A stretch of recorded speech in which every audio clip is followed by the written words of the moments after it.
আসসালামু আলাইকুম।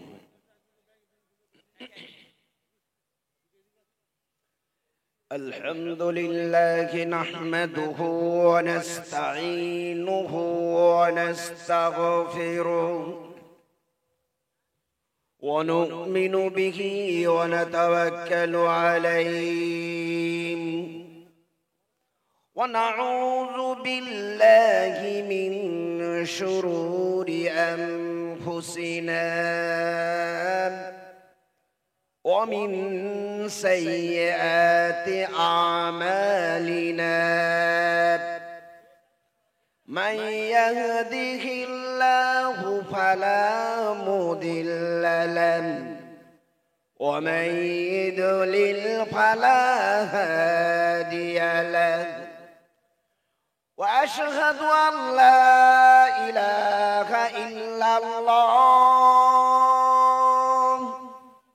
وحده لا شريك له وأشهد أن محمدا عبده ورسوله أما بعد فأعوذ بالله من الشيطان الرجيم بسم الله الرحمن الرحيم إن الله وملائكته يصلون على النبي يا أيها الذين آمنوا صلوا عليه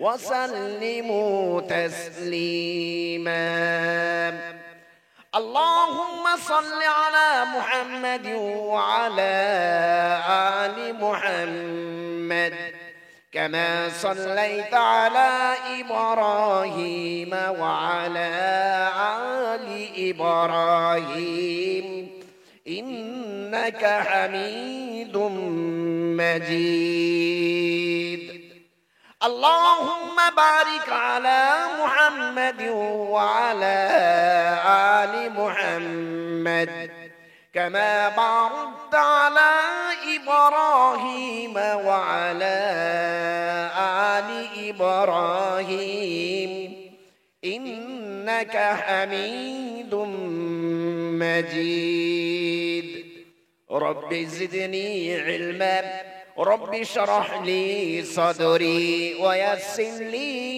أمري واحلل عقدة من لساني يفقه قولي اللهم إني أحمدك وأستعينك على الكتابة بالحكمة والموعظة الحسنة শ্রদ্ধেয় সম্মানীয় সভাপতি মহাশয়, মুআজ্জাজ মুহতারাম হযরতে উলামায়ে কিরাম, জ্ঞানী গুণী বিজ্ঞ পণ্ডিত মহল, বয়োজ্যেষ্ঠ মুরব্বী হযরত, সমকক্ষ বন্ধু বান্ধবরা, বয়কনিষ্ঠ স্নেহের ছোট ছোট ছেলে ও মেয়েরা, ছাত্র ছাত্রীরা, পর্দার অন্তরালে উপবিষ্ট দূর থেকে কান পেতে থাকা পর্দারসীন মা ও ভগ্নীরা, সকলকে শ্রেণীগতভাবে পর্যায়ক্রমে শ্রদ্ধা ভালোবাসা স্নেহ পেশ করে সেই মহিয়ান গরিয়ান সর্বশক্তিমান মাহবুদ মাওলার দরবারে অসংখ্য অসংখ্য শুকরিয়া, কৃতজ্ঞতা, হামদ ও সানা এই জন্য পেশ করছি যে আল্লাহ তাআলা আমাদেরকে এই পবিত্র মজলিসে বসে বিভিন্ন উলামায়ে কেরামের মুখ নিঃসৃত আল্লাহ তাআলার পবিত্র কালাম ও রাসূল করিম সাল্লাল্লাহু আলাইহি সাল্লামের পবিত্র হাদিস শোনার, জানার এবং পরবর্তীকালে মানার সুবর্ণ সুযোগ বা তৌফিক দান করেছেন বা করছেন। এই জন্য আমরা স্বতঃস্ফূর্তভাবে বলি আলহামদুলিল্লাহ। সকলে জোরে সোরে বলি আলহামদুলিল্লাহ। মুহতারাম ও মুকাররম, আল্লাহর প্রশংসা করলাম, তার কিতাব নিয়ে আলোচনার জন্য আপনাদের সামনে উপস্থিত হয়েছে।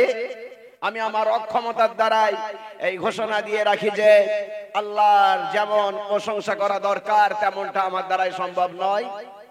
আমি তার সঙ্গে বলে রাখি আল্লাহর কিতাবের যেমন ব্যাখ্যা বিশ্লেষণ করা দরকার সেটাও আমার ক্ষমতা নেই। আল্লাহর তৌফিকেই আল্লাহর শুকরিয়া করেছি। আল্লাহ তৌফিক নিয়ে তার কিতাবের কিছু ব্যাখ্যার জন্য আপনাদের সামনে উপস্থিত হয়েছি। আল্লাহর প্রশংসা করেও শেষ করা যাবে না, আর তার কিতাবের ব্যাখ্যা করেও আমরা শেষ করতে পারবো না। বিভিন্ন জায়গায় আল্লাহ তাআলা বিভিন্ন ভাবে বর্ণনা করেছেন।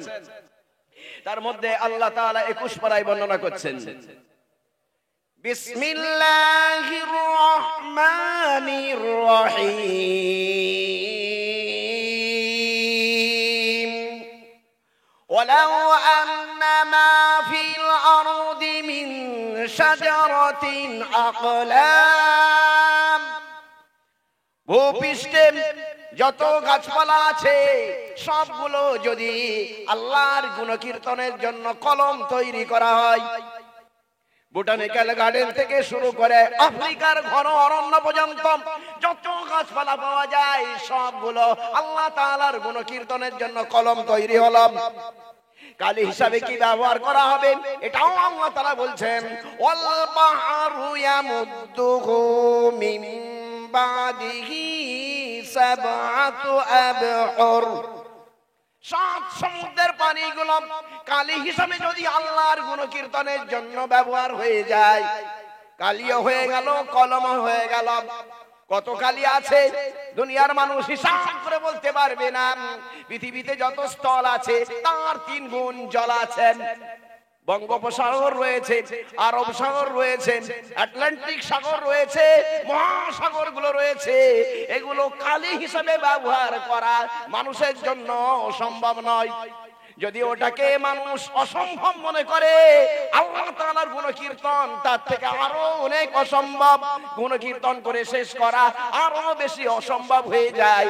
এই জন্য আল্লাহ তাআলা একটা অসম্ভব বস্তু দিয়ে বলছেন, যেটা অসম্ভব তোমরা মনে করেছ ওটা যদি সম্ভব হয়ে যায় তবে ঘোষণা আমার এটাই শুনে রাখো, মা নাফিদাত কালিমাতুল্লাহ,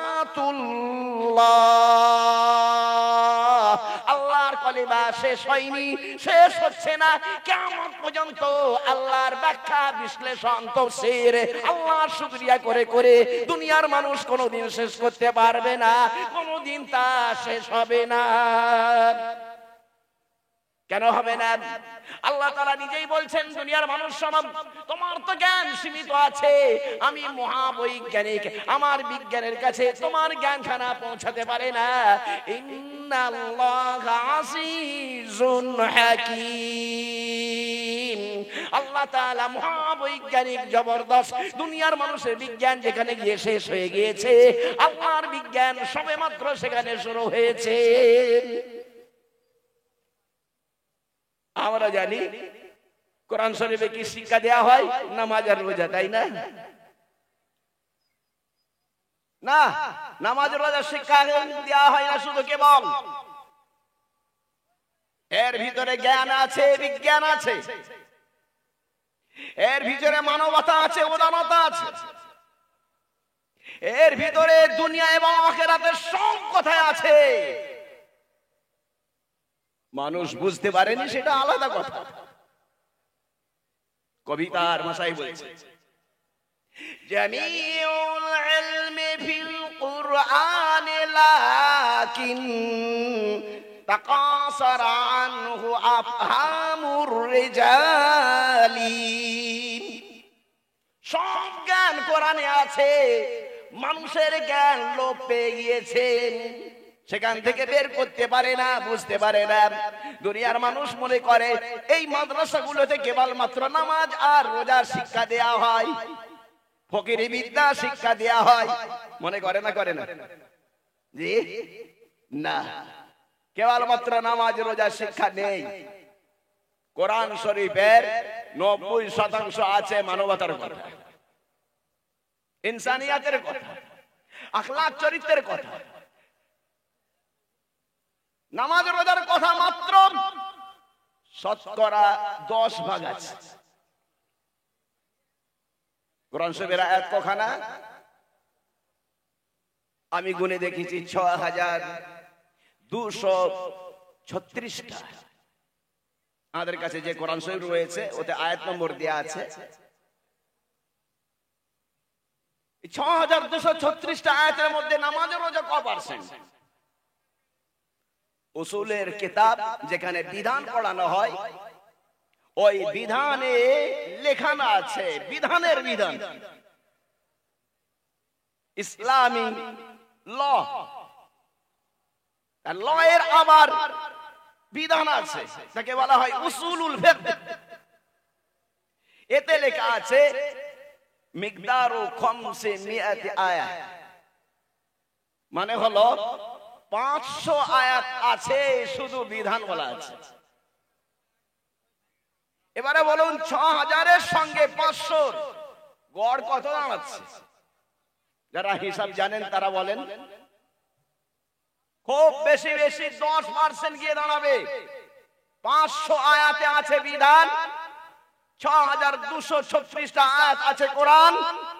গড় নির্ণয় করলে 10% আছে নামাজ রোজার কথা, হজ যাকাতের কথা 10% আছে, বাকি 90% তবে কি আছে?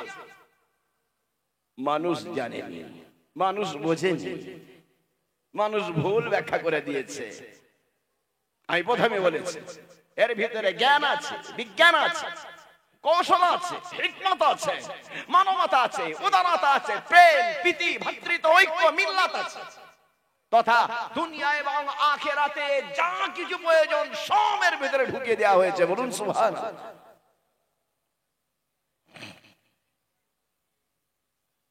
এর ভিতরে মানবতা আছে, জি হ্যাঁ। কোরআনে দেখুন প্রত্যেকটা জায়গাতে আপনি পাবেন হাদিস কলম, সেখানেও পাবেন।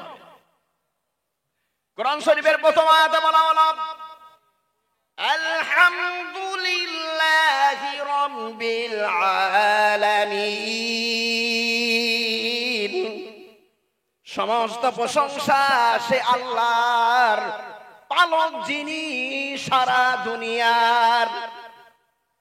যদি হীনমন্যতা থাকতো বলা হতো আল্লাহ মুসলমানের কথা বলা হলো না, আল্লাহ তাআলাকে বলা হলো রব্বিল আলামিন, সারা জগতে তিনি হলেন প্রতিপালক। এতে শিক্ষা দেয়া হয়েছে মুসলমান তুমি আল্লাহর ইবাদত করবে, কিন্তু সারা দুনিয়ার মানুষ সব হলো আল্লাহর বান্দা। আল্লাহকে আল্লাহ বলুক চাই নাই বলুক, নামাজ পড়ুক চাই নাই পড়ুক, সবই আল্লাহর বান্দা। আল্লাহর বান্দা হিসাবে তাকে তুমি লক্ষ্য রাখবে। সারা জগতের মানুষ আসুক, তাদের কিতাবটাও নিয়ে আসুক, দেখা যাক সেখানে তো আছে তাদের কিতাব। আমার কোরআনের ভিতরে আছে সারা দুনিয়ার কথা, আল্লাহর পরিচয়ে প্রথম আয়াতে এটা বলা হলো। কোরআন শরীফের শেষ সূরা, সেখানে ওই একই কথা বলা আছে, কুল আউযু বিরাব্বিন নাস মালিকিন নাস ইলাহিন নাস। বলম আশ্রয় গ্রহণ করছি আমি ওই প্রতিপালকের, যিনি হলেন সারা দুনিয়ার মানুষের প্রতিপালক। মালিকিন নাস, মালিক মানে বাদশা, আর নাস মানে হলো সমগ্র মানব, সমগ্র মানবের তিনি হলেন বাদশা। ইলাহ মানে উপাস্য, নমস্য, পূজ্য, আরাধ্য, আর নাস মানে হলো সমগ্র মানব। ইলাহিন নাস মানে হলো সমস্ত মানুষের তিনি হলেন উপাস্য, নমস্য। বুকটা যদি সংকীর্ণ হতো, হীনমন্যতা যদি হতো, তবে বলা হতো রব্বিল মুসলিমিন, মালিকিল মুমিনিন, ইলাহিল মুসলিমিন। মুসলমানদের খোদা এটা বলা হতো, কিন্তু মুমিনদের খোদা বলা হতো, কিন্তু ওটা বলা হলো না। বলা হলো সারা জগতের মানুষের তিনি হলেন উপাস্য, নমস্য। আল্লাহকে মানুষ চাই নাই মানুষ। হুজুর ওদেরকে অর্ধেক দিয়ে দিচ্ছেন, মন টন খারাপ হচ্ছে নাকি? জি, মুসলমান ও মুসলমান নির্বিশেষে সকলের তিনি আল্লাহ, এই কথা বলার জন্য আপনাদের কিছু মন টন খারাপ হচ্ছে নাকি? না বুঝতে পারেননি? বুঝতে পারছেন না পারেননি? আমার কথা আগে বলেন, উদাহরণ দিই। আল্লাহ তাআলা বলেছেন ওয়াজরিব লাহুম মাসালান, মানুষকে উদাহরণ দিয়ে বোঝাও। ওয়ালাকাদ যারাবনা লিন-নাসি ফি হাযাল কুরআনি মিন কুল্লি মাসাল। আমি আল্লাহ তাআলা কোরআন শরীফে বিভিন্ন জায়গায় মানুষকে বোঝানোর জন্য উদাহরণ দিয়েছি। উদাহরণ দিয়ে মানুষকে বোঝাও, যুক্তি দিয়ে মানুষকে বোঝাও। কোরআন সম্পূর্ণ সায়েন্টিফিক, কোরআন সম্পূর্ণ বিজ্ঞান ভিত্তিক। ইয়াসিন ওয়াল কুরআনিল হাকীম। ও মানব শোনো, কোরআন হলো সম্পূর্ণ সায়েন্টিফিক, কোরআন হলো সম্পূর্ণ বিজ্ঞান ভিত্তিক। অযুক্তি কথা এখানে লেখা নেই, অবৈজ্ঞানিক কোনো কথা লেখা নেই। মানুষকে যুক্তি দিয়ে বোঝাও আল্লাহ সারা জগতের কেমন করে হয়ে গেল। আল্লাহকে তো সকলে আল্লাহ বলে না, কেউ ভগবান বলে, কেউ গড বলে, কেউ ঈশ্বর বলে, কেউ দেব বলে, কেউ দেবী বলে। আল্লাহকে আল্লাহ বলে না, তবুও কেন কেমন করে তিনি আল্লাহ হলেন? উদাহরণ দেব। একজন পিতা আছেন, আব্বা। ফাদার মানেও আব্বা, পিতা মানেও আব্বা, বাপ মানেও আব্বা। তার দুটো ছেলে আছে। একজন আব্বাকে আব্বা বলে, আর একজন আব্বাকে আব্বা বলে না। মনে করুন আব্বাকে শালা বলে, বলতে নাই যেটা সেটা বলে। জিজ্ঞাসা করছি, যে আব্বাকে আব্বা বলে সে তো ছেলে, যে আব্বাকে আব্বা বলে না শালা বলে, তো সেটা তার ছেলে না তার ওইটাকে বোনাই হয়ে যাবে? কি বলছেন? বোনাই হবে না, আব্বাই থাকবে? আব্বাকে আব্বা বললেন, যেমন আব্বা আব্বা থাকেন, আব্বাকে কেউ যদি শালা বলে, আব্বা শালা হয় না, বোনাই কেউ হয় না। ও পিতা আর সন্তানই থাকবে। জন্মগত এটাকে পাল্টানো যাবে না। দুনিয়ার সব কিছু পাল্টানো যাবে, কর্মক্ষেত্র পাল্টানো যাবে, স্ত্রী পাল্টানো যাবে, স্বামী পাল্টানো যাবে, সব পাল্টানো যাবে, কর্মক্ষেত্রকে পাল্টানো যাবে। আল্লাহকে কেউ পাল্টাতে পারবে, আব্বাকে কেউ পাল্টাতে পারবে? আব্বাকে যেমন করে কেউ পাল্টাতে পারে না, তেমন আল্লাহকে কেউ পাল্টাতে পারে না। ইনি হচ্ছেন জন্মদাতা, আর আল্লাহ হলেন সৃষ্টিকর্তা। আল্লাহ সারা দুনিয়ার এই শিক্ষা দেওয়া হয়, দুনিয়া এই শিক্ষাই দেওয়া হয় মাদ্রাসায়। এখানে মানবতার কথা বলা হয়। পারা নম্বর 1, পারা নম্বর 30 বলেছি, পারা নম্বর 2 খোলন। এখানে উল্লেখ করে দেওয়া হলো, কানান নাসু উম্মাতাও ওয়াহিদা। মানুষের জাত হলো একটা, সারা দুনিয়ার মানুষ হলো একই জাতি। আল্লাহ তাআলা কোরআনের ভিতরে বললেন, বিভিন্ন জায়গায় বলেছেন, নামাজের দরকার হয়েছে, হ্যালো করা হয়েছে, ইয়া আইয়ুহাল্লাযিনা আমানু, হে ঈমানদার ব্যক্তি। নামাজ যেহেতু মুসলমানের, এই জন্য মুসলমানকে ডাকা হয়েছে। রোজা যেহেতু মুসলমানের, এই জন্য মুসলমানকে হ্যালো করা হলো। ইয়া আইয়ুহাল্লাযিনা আমানু কুতিবা আলাইকুমুস সিয়াম,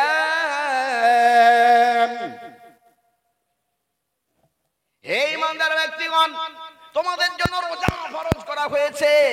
কিন্তু আবার মানুষের পরিচয় দেওয়ার জন্য আল্লাহ তাআলা মুসলমানকে ডাকলেন না, ব্যাপক শব্দ আনলেন, ইয়া আইয়ুহান নাস, হে সমগ্র মানব। এখানে বলা হলো সারা পৃথিবীর মানব। ইন্না খলাকনাকুম মিন যাকারিন ওয়া উনসা, আমি আল্লাহ তাআলা তোমাদেরকে সৃষ্টি করেছি একজন পুরুষ আর একজন নারী হতে। অতএব তোমরা সকলেই একই পিতার সন্তান, একই মাতার সন্তান। যে যা ধর্ম করো না কেন, সকলের পিতা হলো এক, সকলের মাতা হলো এক। তোমরা একই পিতা মাতার সন্তান। আজকে সারা পৃথিবীতে যদি 750 কোটি মানুষ থাকে, 100 বছর আগে এত ছিল না, 1000 বছর আগে এত ছিল না, 10,000 বছর আগে এত ছিল না, নিশ্চয়ই কম ছিল। ওটা আর 100 কোটিতে যাবে না, লক্ষে চলে যাবে। আরো যদি আগিয়ে যায় 1000-এ চলে যাবে, আরো যদি আগিয়ে যায় 100 চলে যাবে, আরো যদি আগিয়ে যায় 10-এ চলে যাবে, আরো যদি পিছিয়ে চলে যায়, তবে প্রথমে যিনি ছিলেন তিনি হলেন একজন পিতার একজন মাতা। ইতিহাসকে বুঝতে হবে, বিজ্ঞানকে বুঝতে হবে, যুক্তিকে বুঝতে হবে। মাদ্রাসাতে এই শিক্ষাই দেয়া হয় সারা দুনিয়ার মানুষের জাত হলো একটা, যে যার ধর্ম কর্ম পালন করবে, কারণ কেউ ধর্মের উপরে আঘাত হানবে না। এই কথাই শিক্ষা দেওয়া হয়েছে। তুমি তোমার ধর্ম পালন করো, আমি আমার ধর্ম পালন করব। ইতিপূর্বে করিনি কেউ কারোর উপাস্যের উপাসনা, আগামী তো আমরা করব না, বর্তমানও কেউ করছি না। তিনটে কালকে বলে দিয়ে স্টাম্প মেরে দেওয়া হয়েছে, উলিয়া আইয়ুহাল কাফিরুন। আপনি বলে দিন, হে অমুসলিম ভাইয়েরা, লা আবুদু মা তাবুদুন, আপনারা যার উপাসনা করেন আমি তার উপাসনা করি না। ওয়ালা আনতুম আবিদুনা মা আবুদ, আমি যার উপাসনা করি আপনারা তার উপাসনা করেন না। ওয়ালা আনা আবিদুম মা আবাদতুম, অতীতকাল বলে দেয়া হলো, আপনারা যার উপাসনা করেছেন আমি তার উপাসনা করিনি। আবার ভবিষ্যৎকাল বলে দেয়া হলো, ওয়ালা আনতুম আবিদুনা মা আবুদ, আমি যার উপাসনা করব আপনারা তার উপাসনা করবেন না। সুতরাং ইসলাম হলো এই, লাকুম দীনুকুম ওয়ালিয়া দীন, আমার জন্য আমার ধর্ম কর্মফল, আপনাদের জন্য আপনাদের ধর্ম কর্মফল। যে যার ধর্ম কর্ম করবে তার সে ফল পেতে থাকবে। এরকম ভাবে সব বলে দেওয়া হয়েছে। 30 থেকে 3, 1 থেকে 30, কত জায়গায় দেখবেন একই কথা লেখা, কর্মফল আপনাদের জন্য আপনাদের ধর্মের ইবাদত করবেন, কালীর ইবাদত করবেন, দুর্গার ইবাদত করবে, তার কালী বলার অধিকার আছে, তোমার গালি দেবার অধিকার নাই। মাদ্রাসায় এই শিক্ষাই দেয়া হয়। পারা নম্বর 7 লিখে দেয়া আছে, বাজে কথা বললে এখানে আলেম রয়েছেন আমাকে ধরবেন, ছাত্র আছেন তারা ধরবেন, ভুল বললে আমাকে ধরে দেবেন, কানটাইট দিয়ে দেবেন। ভালো করে বুঝে রেখে দিন, পারা নম্বর 7 পৃষ্ঠা নম্বর শেষ। আল্লাহ তাআলা বলেন, ওয়ালা তাসুব্বুল্লাযীনা ইয়াদউনা মিন দুনিল্লাহ, আল্লাহ ছাড়া যারা অন্যান্য দেব দেবীর ইবাদত করে ওই দেব দেবীকে তোমরা গালাগালি দিও না। ওয়ালা তাসুব্বু, গালি দিও না, আল্লাযীনা, ওই সমস্ত দেব দেবীকে, ইয়াদউনা, যারা ডাকছে, মিন দুনিল্লাহ, আল্লাহ ছাড়া অন্য নামে, দুর্গা বলছে, কালী বলছে, সরস্বতী বলছে, হরে কৃষ্ণ বলছে, হরে রাম বলছে, তার বলার অধিকার আছে, তোমার গালি দেবার অধিকার নাই। তুমি যদি গালাগালি দাও, ফায়াসুবুল্লাহ, ওরা তখন আল্লাহকে গালাগালি দেবে। তবে তুমি মুসলমান হয়ে নামাজ রোজা করবে, খবরদার ওদের দেব দেবীকে নিয়ে তুমি টানাটানি করবে না, গালাগালি তুমি তোমার করবে না। কোরআন শরীফ বললাম, একটা হাদিস বলবো নাকি? জি, সকলের জানা আছে যে, আর একবার রিনিউ হয়ে যায়। নামাজ নামাজের জায়গায় ঠিক আছে, রোজা রোজার জায়গায় ঠিক আছে, হজ হজের জায়গায় ঠিক আছে, কাউকে ছোট করার অধিকার নেই। কেউ যদি কিছুকে অস্বীকার করে দেয় বেঈমান হয়ে যাবে। নামাজ মহামূল্য বস্তু, মহামূল্যবান বস্তু, রোজা মহামূল্যবান বস্তু, হজ মহামূল্যবান বস্তু। জিজ্ঞাসা করছি, বিপদের সবাই কি দিয়ে তারা দোয়া করেছিল? নামাজ পড়ে না কোরআন পড়ে না হজ করে না যাকাত দিয়ে, কি দিয়ে তারা দোয়া করেছিল? বুখারী মুসলিমের রিওয়ায়াত, মুত্তাফাক আলাইহি রিওয়ায়াত, বুখারী আর মুসলিমে একই সনদে আছে, মুত্তাফাক আলাইহি রিওয়ায়াত। এই রাতের ভিতরে আছে তিনজন ব্যক্তি যাচ্ছিল পাহাড়ের পাদদেশ দিয়ে, সকলেরই জানা, স্মরণ করিয়ে দেবার জন্য কেবলমাত্র বলছে। ওই তিনজন যেতে যেতে বৃষ্টিতে পড়ে গেল, গুহার ভিতরে আশ্রয় নিল, পাহাড়ের চাঙড় এসে মুখখানাকে বন্ধ করে দিল। হ্যালো নেই, কাউকে বলে দেয়া হবে এখানে ধরা পড়ে গিয়েছে, আমাদেরকে বাঁচিয়ে দাও, হ্যালো করারও নেই, কেরেন নেই, ধাক্কা মেরে দেওয়া হবে, কাউকে ডাকারও কিছু নেই। এখন একটাই পথ আছে, আল্লাহর দরবারে দুখানা হাত তুলে একবার দোয়া করে দাও। জিজ্ঞাসা, আমার নামাজ পড়ে দোয়া করেছিলেন কিনা? না না, নামাজকে আমি অস্বীকার করছি না, ছোট করছি না। নামাজ বড় বস্তু, মহামূল্যবান বস্তু। রোজা রেখে কি তারা দোয়া করেছিলেন? না না, বরং তারা যেটা দোয়া করেছিলেন ভালো করে দেখে নিন, মানুষের অধিকার, নারীর অধিকার, পিতা মাতার অধিকারকে তারা বজায় করেছিলেন। এই জন্য এই দিয়ে তারা তিনজন দোয়া করেছিলেন, তাদেরকে আল্লাহ তাআলা ওখান থেকে মুক্তি দিয়েছিলেন। বলুন সুবহানাল্লাহ। বলবেন না সুবহানাল্লাহ? জোরে বলেন সুবহানাল্লাহ। জানা আছে সকলে? তবু একবার বলে দিই, ইশারা বলে দিলাম তো। একজন বলল, আল্লাহ, আমার পিতামাতা বৃদ্ধ বৃদ্ধা হয়ে গিয়েছিলেন, তাদের রিজিকার জন্য, জীবিকার জন্য আমি কেবলমাত্র দুধ দহন করার ব্যবস্থা করতাম। আমার গরু ছাগল নিয়ে আমি চড়াতে যেতাম, সন্ধ্যেবেলা এসে প্রথম পিতামাতাকে পান করাতাম, এরপরে বাচ্চাদেরকে পান করাতাম। চড়াতে চড়াতে ঘাস আর কাছে পাওয়া গেল না, দূরে চলে গেলাম, ফিরতে সন্ধে হয়ে গেল, রাত ঘনিয়ে গেল। দুধটাকে দুইলাম, পিতা মাতার কাছে গিয়ে দেখলাম ঘুমিয়ে গিয়েছে তারা। বাচ্চাগুলো পায়ের কাছে তখন কান্নাকাটি করছিল, আব্বা পান করাও। আমি বললাম, চুপ, আগে বাপকে পান করাবো, তারপরে তোদের। এইভাবে বাচ্চাগুলো ঘুমিয়ে গেল। আব্বার সামনে দুধের বালতি নিয়ে আমি দাঁড়িয়ে রইলাম। আব্বা মা তারা ঘুমিয়ে গেলেন, আর তাদের মাথায় দাঁড়িয়ে দাঁড়িয়ে রাতখানা পার করে দিয়েছে। এ আল্লাহ, পিতা মাতার অধিকারকে আমি বজায় করেছি, পিতা মাতাকে আমি সম্মান করেছি। এ আল্লাহ তাআলা, তাদের আমি খেদমত করেছি, সেবা করেছি। এই পিতা মাতার সেবার জন্য আল্লাহ তোমার জন্য আমি করেছি। যদি তোমার কাছে এটা পছন্দ হয়ে যায়, মেহেরবানি করে এই চাঙড়খানাকে একটু সরিয়ে দাও। সঙ্গে সঙ্গে কবুল হয়ে গিয়েছে, চাঙড়খানা একটু সরে গিয়েছে। বাঁচার আলো আসছে, দুনিয়ার আকাশের আলো আসছে, কিন্তু ওখান থেকে বের হওয়া যাবে না, একটুখানি মাত্র সরেছে। এই জন্য দ্বিতীয় ব্যক্তি, তুমি কি করেছো বলো? বলে, আমি আর কি আর করব, আমার তেমন কিছু ছিল না। আমি একজন ব্যক্তিকে মজদুর লাগিয়েছিলাম, কাজ করলাম, যখন আমি টাকা দিতে গেলাম সে নিল না। আমি কি আর করব, আমি অস্বীকার করতে পারি না। ওর টাকাটাকে নিয়ে আমি ব্যবসায়ী দিলাম, বিরাট বড় ব্যবসা যখন হয়ে গেল, পশুর পাল হয়ে গেল। অনেকদিন পরে আসলার বলল, আমার মজদুরি দাও। আমি বললাম, ওই যে ব্যবসাখানা আছে ওটা নিয়ে নাও। সে বললো, আর কি করবে না, বিদ্রুপ করবে না, আমার টাকাখানা দিয়ে দাও। আমি বললাম, ওটাই তোমার টাকা, তোমার টাকা দিয়ে আমি ব্যবসা করেছি, এই জন্য আমি এটাকে নিতে পারি না। ওতে যা আছে সব তুমি নিয়ে নাও, গরু ছাগলগুলো নিয়ে নাও, ওর যে পালক আছে সেটাও নিয়ে নাও, ওর যে চাকর আছে ওটাও নিয়ে নাও, রাখালটাও নিয়ে নাও, সব ওই থেকে হয়েছে ওইগুলো নিয়ে নাও। ওই মানুষটা সব পশু আর চাকর নিয়ে ব্যবসা নিয়ে চলে গিয়েছিল। এ আল্লাহ, এটা যদি পছন্দ হয়ে যায় তবে এই পাহাড়টাকে আরেকটু সরিয়ে দাও। সঙ্গে সঙ্গে আরেকটু সরে গিয়েছে। কি দিয়ে দোয়া করেছিল? মানুষের সঙ্গে লেনদেন, আচার আচরণ, ব্যবহার বিধি, মানুষকে কোনোদিন ঠকানো যাবে না। যে যা দোকান চালায়, যা চালাই না কেন, কাউকে ঠকানো যাবে না, তার অধিকার তাকে দিতে হবে।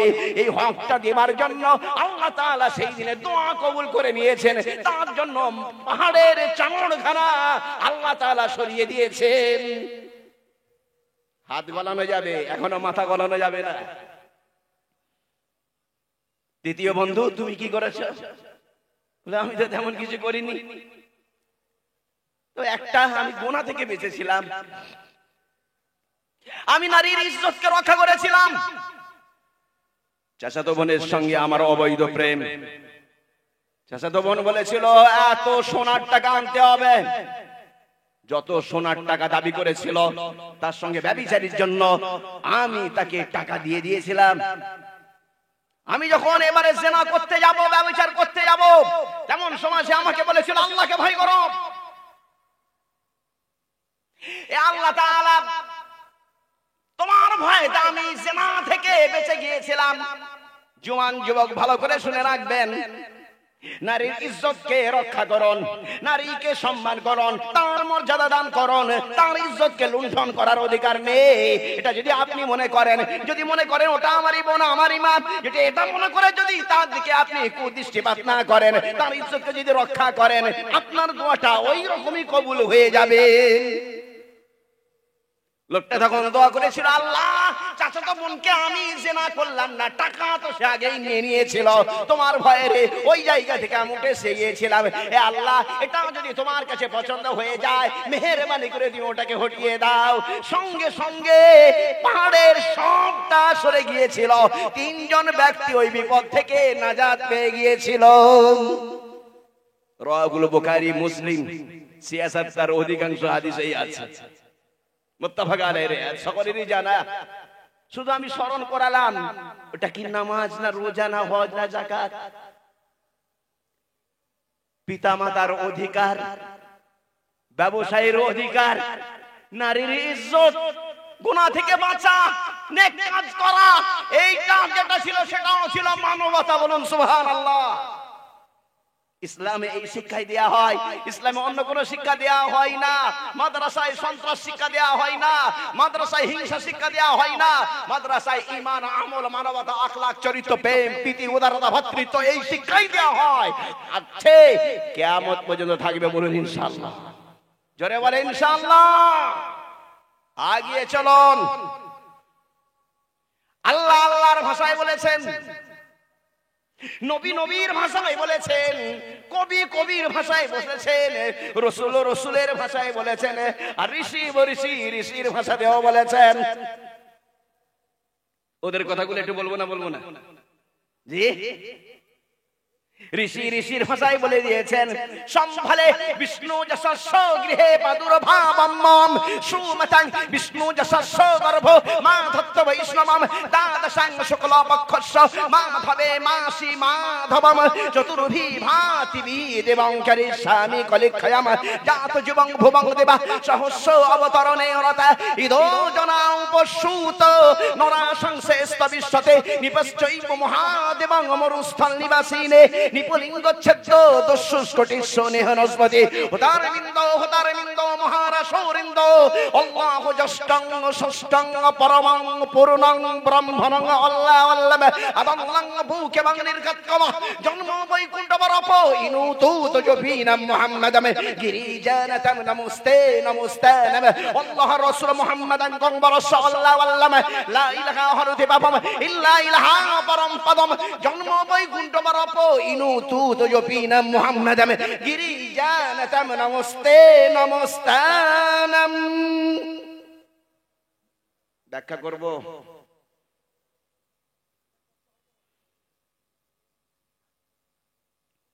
কবি কবির ভাষায় বলছেন, কবিদের মধ্যে রয়েছেন মুসলিম কবিও, কবিদের মধ্যে রয়েছেন অমুসলিম কবিও। অতুল প্রসাদ সেন তিনি গাইছেন, হও ধর্মেতে বীর, হও করমেতে বীর, হও উন্নত শির নাহি ভয়, ভুলি ভেদা ভেদ জ্ঞান হও সবে আগোয়ান, সাথে আছে দয়াবান হবে জয়। ৩৩ কোটি মোরা নাহি মোরাহীন, হতে পারি দিন তবু নাহি মোরাহীন। নানা ভাষা নানা মত নানা পরিধান, বিবিধের মাঝে দেখো মিলন মহান, ওই দেখো প্রভাত উদয়। হও ধর্মেতে বীর, হও করমেতে বীর, হও উন্নত শির নাহি ভয়। অতুল প্রসাদ সেন তিনি গেয়েছেন, আর আমাদের কবি নজরুল ইসলাম তিনিও গেয়েছেন। একটা দুটো লাইন তো জানা আছে, মোরা এক বিনতে দুইটি কুসুম, হিন্দু মুসলমান, মুসলিম তার নয়ন মনি, হিন্দু তাহার প্রাণ। আর জানি আমি মুসলমান, জানি না। গাহি সাম্যের গান, যেখানে গিয়ে মিশে গিয়েছে হিন্দু মুসলমান। পৃষ্ঠার উপরে পৃষ্ঠা।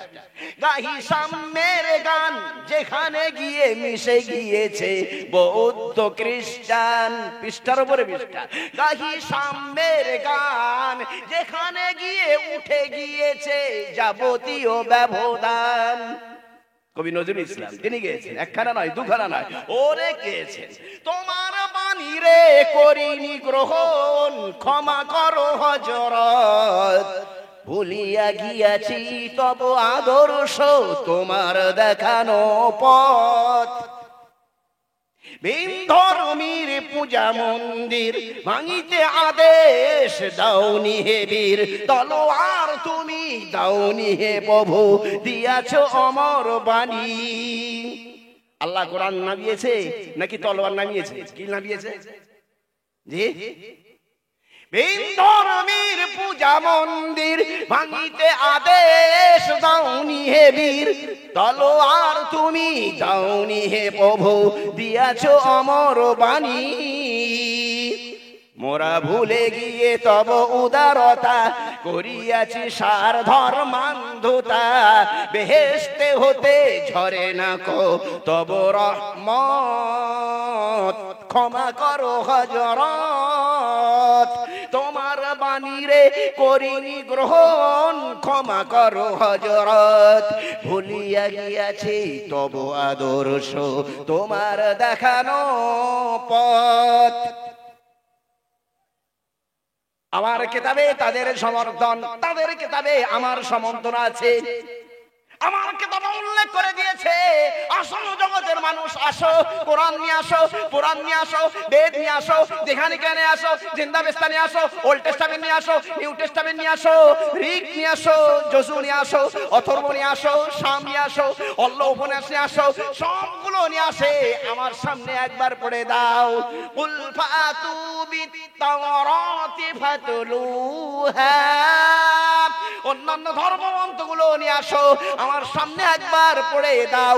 ইন কুনতুম সাদিকিন, তোমরা যদি সত্যবাদী হও, আসো মাওলানা মুফতি সাহেব, আসুন ব্রাহ্মণ, আসুন পাদ্রী, পুরোহিত, সমস্ত ধর্মগ্রন্থগুলো নিয়ে আসুন, একসাথে আমরা আলোচনা করে দেখাই। আল কোরআন পারা নম্বর 2, পৃষ্ঠা নম্বর 2, আল্লাযিনা আতাইনাহুমুল কিতাব, যাদেরকে অন্যান্য ধর্মগ্রন্থ দেয়া হয়েছে, সেই সমস্ত ধর্মগ্রন্থের মানুষরা, পাদ্রী হোক, পপ হোক, পুরোহিত হোক, ব্রাহ্মণ হোক, যেই হোক না কেন, ইয়ারিফুনাহু, রাসূলুল্লাহ সাল্লাল্লাহু আলাইহি সাল্লামকে চিনতে পেরে যায়, কামা ইয়ারিফুনা আবনাহুম, যেমন করে দুনিয়ার মানুষ সে তার সন্তানকে চিনতে পেরে যায়, এটা আমার ছেলে, পিতা যেমন করে বোঝে এটা আমার ছেলে, মাতা যেমন করে বোঝে এটা আমার মেয়ে, পিতা মাতা সন্তান চেনার মতো ব্রাহ্মণ, পোপ, পুরোহিতগণ আর আল্লাহর রাসূলকে চিনতে পেরে যায়। চিনতে পারলেই তো হবে না, চেনার পরে গোপন করে রেখে দিয়েছে, দুনিয়ার মানুষকে জানতে যাই না। ওয়া ইন্না ফারিকাম মিনহুম লা ইয়াকতুমুনাল হাক্কা ওয়া হুম ইয়ালামুন, এক ধরনের মানুষ তারা সব জানে, জানার পরেও তারা গোপন করে রেখে দেয়, দুনিয়ার মানুষকে তারা জানতে দেয় না। আমি বলবো কেন জানতে দেয়া হবে না? জানা তো তার অধিকার। প্রত্যেকটা শিশু জন্মগ্রহণ করেছে শিক্ষার অধিকার নিয়ে, শিশু জানতে চাইবে, সে মানবে কি না মানবে তা যখন বড় হবে, জ্ঞান হবে, সে বুঝবে। আল্লাহ তাআলা বলছেন, মুসলমানকে দেখে কেউ ইসলাম কবুল করে না, মাওলানার কথা কেউ শোনে না, তারা তাদের কিতাবের ভিতরে পেয়েছে বলেই তবেই তারা ইসলামকে গ্রহণ করেছে, আমার রাসূলকে তারা মেনে নিয়েছে। পারা নম্বর 9 আল্লাহ তাআলা বলেন, আল্লাযীনা ইয়াত্তাবিউনা রাসূলান নাবিয়াল উম্মিয়াল্লাযী ইয়াজিদুনাহু মাকতুবান ইনদাহুম ফিত তাওরাতি ওয়াল ইনজিল। দুখানা ধর্মগ্রন্থের নাম নেওয়া হলো, একটা হলো তাওরাত ইহুদিদের ধর্মগ্রন্থ, আর একটা হলো ইনজিল খ্রিস্টানদের ধর্মগ্রন্থ। দুখানা ধর্মগ্রন্থের নাম নিয়ে আল্লাহ তাআলা বলেন, যারা আমার রাসূলকে গ্রহণ করছে, কেন গ্রহণ করছে? মুসলমানকে দেখে কেউ মুসলমান হয়নি, মাওলানা কথা শুনে কেউ কথা শুনেনি, বরং তারা পেয়েছে লিখিত ভাবে, তাদের কাছেই রাখা আছে, পাদ্রীর কাছে রাখা আছে, পুরোহিতের কাছে রাখা আছে, গির্জার ভিতরে রাখা আছে, মন্দিরের ভিতরে রাখা আছে, তাদের পূজালয়ের ভিতরে রাখা আছে, ইনদাহুম তাদের কাছে, মাকতুবান লিখিত ভাবে, ফিত তাওরাতে তাওরাত ইহুদিদের ধর্মগ্রন্থ, ওয়াল ইনজিল খ্রিস্টানদের ধর্মগ্রন্থের ভিতরে, ইয়াত্তাবিউনা রাসূল, তখন বাধ্য হয়ে রাসূলকে মেনে নিয়েছে। কোরআন শরীফের ভাষায় আল্লাহর কথা বললাম, রাসূলের কথা বললাম, কবির কথা বললাম, নবীর কথা বললাম, ঋষির কথা খানিকটা তবে আওড়ে দিই। আওড়ানো হয়ে গেছে হুজুর, ব্যাখ্যাখানা বাকি রয়েছে, কয়েকটা মিনিট নেব। কষ্ট হচ্ছে, রাত হচ্ছে, বিরিয়ানি ঠান্ডা হচ্ছে, তাই না? যত বিরিয়ানি ঠান্ডা হবে তত আমাকে গালাগালি দেয়া হবে। আগে কেন ছাড়লিস না, ভালো করে খেতাম টেনে। ভালো করে শুনে রেখে দিন, ব্যাখ্যা করতে করতে বাবু ভর হয়ে যাবে। হুজুর আপনি হাঁপিয়ে যাচ্ছেন। আল্লাহর রহমতে এখন শুরু হচ্ছে। কলকি পুরাণ খণ্ড নম্বর 2 অনুবাদ করেছেন যিনি, তার নাম হলো সুশান্ত ভট্টাচার্য। অনুবাদ করেছেন যিনি, তার নাম হলো সুদর্শন ভট্টাচার্য। এগুলো দাড়িওয়ালা টুপিওয়ালা মুসলমান নয়, ইমাম মাওলানা মুফতি মুয়াজ্জিন নয়, বরং এনারা হচ্ছেন একজন ব্রাহ্মণ সন্তান। তারা হচ্ছেন লেখক। অনুবাদ তারা করে দিয়েছেন। সারা ভারতবর্ষে যিনি সংস্কৃত টলের প্রধান ছিলেন, তার নাম হলো বেদ প্রকাশ উপাধ্যায়। বই লিখলেন বেদ মে মোহাম্মদ। স্বামী বিবেকানন্দ বীর সন্ন্যাসী, তিনি লিখে দিয়েছেন দি complete works of Swami Vivekananda. কেউ বাংলায় অনুবাদ করেছেন, কেউ ইংলিশে অনুবাদ করেছেন, কেউ সংস্কৃতে অনুবাদ করেছেন। বন্ধু আমার, আমরা সাধারণ মানুষ জানি না। কোরআনটাও নিয়ে আসুন, পুরাণটাও নিয়ে আসুন, মাওলানা নিয়ে আসুন, মুফতি নিয়ে আসুন, হাফেজ নিয়ে আসুন, কারি নিয়ে আসুন, সকলকে বসান, সমস্ত কিতাবগুলো নিয়ে একবার আলোচনা করেন। একই কথা লেখা আছে, কোনো জায়গায় দলাদলির কথা লেখা নেই। তাই আমরা দলাদলি করব না, বরং গলাগলি করব, জানাজানি করব, হানাহানি করব না, মানামানি করব, একে অপরকে সম্মান জানাবো। এই জন্যই কেবলমাত্র বলা, কারোর উপর আঘাত হানার জন্য নয়, ভুল বোঝার জন্য নয়। আল্লাহ তাআলা আমাদেরকে সঠিক বোঝার তৌফিক দান করুন। সকলে বলেন আল্লাহুম্মা আমিন। সকলে বলেন আল্লাহুম্মা আমিন। আমরা দলাদলি করব না, বলুন ইনশাআল্লাহ। আমরা গলাগলি করব, বলুন ইনশাআল্লাহ। আমরা জানাজানি করব, মানামানি করব, হানাহানি করব না, বলুন ইনশাআল্লাহ। আমরা একে অপরকে সমর্থন করব, সাপোর্ট করব। তারা একে অপরকে সমর্থন করেছেন, সাপোর্ট করেছে, তাই গণতন্ত্র রাষ্ট্র কায়েম হয়েছে। আর এতেই আছে শান্তি। আল্লাহ রাসূল সাল্লাল্লাহু আলাইহি সাল্লাম সর্বপ্রথম গণতন্ত্র রাষ্ট্র কায়েম করেছেন। আমি যদি বলি আমার রাসূল করেছেন, এটা তবে আমার হয়ে যাবে না। আপনাকে বড় বলে সেই বড় নয়, লোকে যাকে বড় বলে সেই বড় হয়। এনসাইক্লোপিডিয়া ব্রিটানিকা তিনি লিখেছেন, ইউরোপের ইতিহাসের আজ লেখা আছে, চার্টার অফ দ্য মদিনা, এখানে পরিষ্কার ভাষায় লেখা আছে, সর্বপ্রথম পৃথিবীতে যিনি গণতন্ত্র রাষ্ট্র কায়েম করেছেন তিনি হলেন হযরতে মুহাম্মদ মুস্তাফা সাল্লাল্লাহু আলাইহি সাল্লাম। বলুন সুবহানাল্লাহ। চারখানা ধর্মের মানুষকে ডেকেছিলেন, মুসলমান আর পৌত্তলিক। পৌত্তলিক মানে যারা দেবদেবীর পূজা করে, আর ইহুদিরা আপনারা জানেন, নাসারা জানেন। এই চার ধরনের মানুষকে নিয়ে গণতন্ত্র রাষ্ট্র কায়েম করেছিলেন। তার নাম হলো মদিনা। মদিনার আসল নাম হলো ইয়াসরিব। ইয়াসরিব নামটা আজও কোরআনে আছে, ইয়া আহলা ইয়াসরিব লা মুকাম লাকুম, কোরআনে আজও লেখা আছে। তবে ওই নাম এখনো ক্যান্সেল হয়নি, বাতিল হয়নি, ও নাম আছে। আর হযরত মুহাম্মদ সাল্লাল্লাহু আলাইহি ওয়াসাল্লাম তিনি নাম দিলেন মদিনা। মদিনা মানে হলো রাষ্ট্র। তিনি রাষ্ট্র রচনা করেছেন, গণতন্ত্র রাষ্ট্র। যারা থাকবেন তারা হলেন মাদানী, মদিনাবাসী নাগরিক। মাদানী মানে হলো নাগরিক। নাগরিকতা দিয়েছেন হযরত মুহাম্মদ মুস্তাফা সাল্লাল্লাহু আলাইহি সাল্লাম। সকলে বলেন সুবহানাল্লাহ। আর কে বলছে নাগরিকতা কেড়ে নেব, আল্লাহ তাআলা তাদেরকেও দুনিয়ার নাগরিকতা কেড়ে নেবে। পৃথিবীতে আল্লাহ তাআলা শান্তি বজায় রাখবেন। বলুন আল্লাহুম্মা আমিন। জোরে বলেন আল্লাহুম্মা আমিন। কলকি পুরাণ খণ্ড নম্বর 2 শ্লোক নম্বর 11, সম্ভালে বিষ্ণু যশস্য গৃহে প্রাদুর্ভাবম। প্রধান ঋষির বাড়িতে জন্মগ্রহণ করছেন। জায়গাটার নাম বলে দেয়া হলো সম্ভল। সম্ভল মানে কি? বেদ দিয়ে বেদের অনুবাদ। অন্য জায়গায় লেখা আছে সন্তলে বিষ্ণু যশস্য গৃহে প্রাদুর্ভাবম। সন্ত মানে শান্তি, অল মানে জায়গা, সন্তলে মানে হলো শান্তির জায়গাতে তিনি আসছেন। আমরা জানি হযরত মুহাম্মদ সাল্লাল্লাহু আলাইহি সাল্লাম তিনি এসেছেন মক্কায়, আর আপনি বলছেন শান্তিনগর। ভালো করে বুঝুন, মক্কার নামও শান্তিনগর আছে। কোথায়? আল কোরআন পারা নম্বর 30 সূরা 3 আয়াত নম্বর 3 খুলে দেখে নিন। ওয়াত-তিন ওয়াজ-যাইতুন ওয়া তুরি সিনিন ওয়া হাদাল বালাদিল আমিন। হাজা মানে এই, বালাদ মানে শহর, আমিন মানে শান্তি, আল বালাদিল আমিন মানে হলো শান্তিনগর। সম্ভলে মানে শান্তিনগর, সন্তলে মানে শান্তিনগর। সন্তলে কোরআনের কথা, আর আল বালাদিল আমিন এটা কোরআনের কথা। ওটা সংস্কৃত, এটা আরবি, অন্য কোনো পার্থক্য নাই। হুজুর মক্কা কেন বলা হয়নি? জিজ্ঞাসা করা হচ্ছে মক্কা কেন বলা হলো না? উত্তরখানা শুনে রাখুন, মক্কার আরেকটা নাম আছে বাক্কা। ঋষি মনীষীগণ চিন্তা ভাবনা করছেন, মক্কা বললে বাক্কাওয়ালা বুঝবে না, বাক্কা বললে মক্কাওয়ালা বুঝবে না, কোনটা বলি কোনটা ছাড়ি, দুটোকেই তবে ছেড়ে দাও, তৃতীয় নাম নিয়ে নাও। কেউ এটাকে আর পাল্টাতে পারবে না, গুণগত নাম এটাকে কেউ পাল্টাতে পারবে না। এই জন্য গুণগত নাম নেওয়া হয়েছে। মক্কাও ছেড়ে দেওয়া হলো, বাক্কাও ছেড়ে দেওয়া হলো। ঘুরিয়ে আবার প্রশ্ন করছেন, মক্কা তো চিনি, বাক্কা কোথা থেকে আবিষ্কার করলেন? আবিষ্কার করা করি কিছু নয়, ছিল আছে, কিয়ামত পর্যন্ত থাকবে। পারা নম্বর 4 খুলে দেখো একবার, প্রথম পৃষ্ঠায় লেখা আছে, ইন্না আউওয়ালা বাইতিন উদিয়া লিন-নাসি লাল্লাযী বিবাক্কা। সর্বপ্রথম গৃহ নির্মাণ করা হয়েছে, জায়গাটার নাম হলো বাক্কা। হাফেজ সাহেব আছেন, জিজ্ঞাসা করেন বাক্কা লেখা আছে, মক্কা লেখা নাই।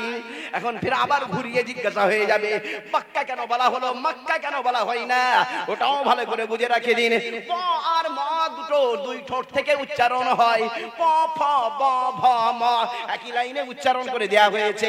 ঈশ্বরচন্দ্র বিদ্যাসাগর এই জেলার মানুষ, তিনি পণ্য পরিচয় একই লাইনে লিখেছেন, কারণ এগুলো হচ্ছে অষ্টবর্ণ, দুই ঠোঁট থেকে উচ্চারণ হয়। একে বলা হয় কারিবুল মাখরাজ, উচ্চারণ স্থল কাছাকাছি, ভিতর থেকে আর বাইরে থেকে, দুই ঠোঁটের ভিতর আর বাইরে, শুকনো আর ভিজে অংশ, এইখান থেকে উচ্চারণ হয়। তবে ব আর ম পড়া হবে, ভালো করে বুঝুন। সারা দুনিয়াতে কেবলমাত্র আরব নেই, ওনা আরবও পড়বে, ইউরোপও পড়বে, আমেরিকা পড়বে, জাপান পড়বে, জাপানি পড়বে, সারা দুনিয়ার মানুষ পড়বে। যদি পড়তে গিয়ে কারি সাহেব মক্কার জায়গায় বাক্কা বলে ফেলে, নামাজ যেন হয়ে যায়। তবে আমাদের উচ্চারণের সুবিধার্থে আল্লাহ তাআলা এক জায়গায় মক্কা, এক জায়গায় বাক্কা বলে দিয়েছে রে, যাতে করে নামাজখানা হয়ে যায়, উচ্চারণগত অসুবিধাকে দূর করে দেয়া হয়েছে। বলবেন না সুবহানাল্লাহ? জোরে বলেন। ভারতবর্ষের বাণিজ্য রাজ্য বোম্বাই, শহরটার নাম কি? বোম্বাই। জিজ্ঞাসা করছি বোম্বাই বলে না মুম্বাই বলে? বলেন মুম্বাই। আগে ছিল বোম্বাই, এখন হলো মুম্বাই। ওই রকমই বাক্কা ছিল, হয়ে গিয়েছে মক্কা। ঋষি মনীষীগণ 5200 বছর আগে তারা ওই রকম চিন্তা ভাবনা করে কোনটা ছাড়ি কোনটা বলি, দুটোকেই ছেড়ে দিয়ে তৃতীয় নাম আল বালাদিল আমিন, গুণগত নাম, মান দাখালাহু কানা আমিনা, এর ভিতরে যে প্রবেশ করবে শান্তির ভিতরে প্রবেশ করবে। এই শান্তি নগরের ভিতরে হযরত মুহাম্মদ সাল্লাল্লাহু আলাইহি সাল্লাম আসছেন। ইসলাম শান্তির যেখানে আসছেন, সেটাও শান্তির জায়গা। যে মহিলার উদরে আসছেন তার নাম হলো আমিনা। আমন মানে শান্তি, আমিন শান্তিদায়ক, আমিনা শান্তি দেয়নি। সুমাতাং, সু মানে শান্তি, মাতাং মানে দেয়নি, মানে হলো শান্তি দেয়নি।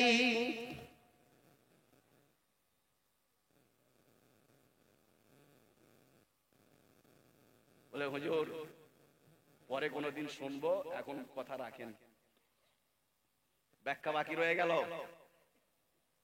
250 তথ্য মানবতার পরিচয়, কোরআন হাদিস। পরকালের পরিচয় 250 কোরআন হাদিস। এই ধরনের আরো কিতাব আমি লিখেছি। আপনাদের মাওলানা বাকিবুল্লাহ সাহেবকে হাদিয়া দিলাম কিতাবুল মাসাইল, 5000 মসলা আছে। কলমা, নামাজ, রোজা, হজ, যাকাত, 20 খানা কিতাব নিতে হবে না, এর ভিতরে আছে 20 খানা কিতাবের নিচড় এর ভিতরে ঢুকিয়ে দেওয়া আছে। এইরকম আরো দুটো কিতাব লিখেছি। আর একটা কিতাব লেখা হচ্ছে তবলিগের পরিচয়, 150 কোরআন হাদিসের তথ্য। কিতাবুল ঈমান, 300 কোরআন হাদিস আছে। এগুলো সব কোরআন হাদিস দিয়ে লেখা। এ পর্যন্ত 5 খানা কিতাব লিখেছি।